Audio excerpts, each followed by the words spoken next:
Kita ke kasus Verdi Sambo, pemirsa. Komnas HAM menduga adanya obstruction of justice dan pelanggaran HAM dalam kasus pembunuhan berencana terhadap Brigadir Joshua.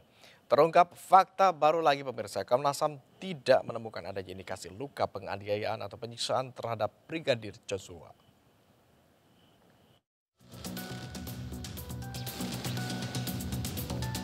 Kasus kematian Brigadir Joshua memasuki babak baru. Komisioner Komnas HAM menyebut jika tidak ada indikasi luka penyiksaan pada Brigadir Joshua yang terjadi di rumah dinas Verdi Sambo.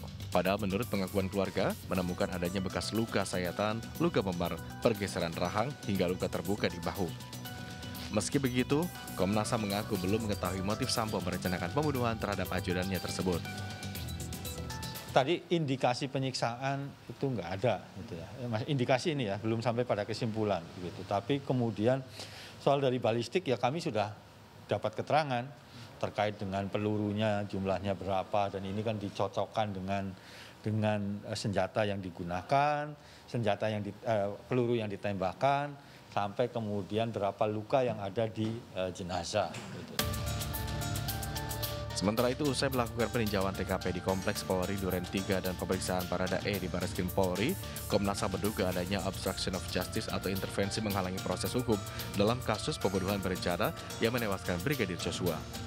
Dugaan ini semakin diperkuat dengan bukti rekaman CCTV yang menunjukkan pergerakan dari Magelang, Jalan Saguling 3 hingga TKP Rumah Dinas Sambo di Duren 3. Komnas HAM menilai dari data yang dikumpulkan dengan menyandingkan seluruh informasi dan fakta di lapangan, ditemui adanya indikasi pelanggaran HAM dalam kasus yang melibatkan Jenderal Bintang 2 Polri, Irjen Verdi Sambo. Semakin menguatnya indikasi adanya obstruction of justice. Jadi begitu. Jadi bingkai hal yang penting yang didapat oleh Komnas HAM itu obstruction of justice-nya juga semakin terang benderang. Komnas HAM juga memastikan kondisi Baradae dalam kondisi prima tanpa ada tekanan dan bisa menjawab seluruh pertanyaan dengan jelas. Dalam waktu dekat, Komnas HAM akan membuat alur rentetan peristiwa guna menyandingkan sinkronisasi keterangan seluruh pihak terlibat dalam menyusun kerangka analisis kasus kematian Brigadir Joshua.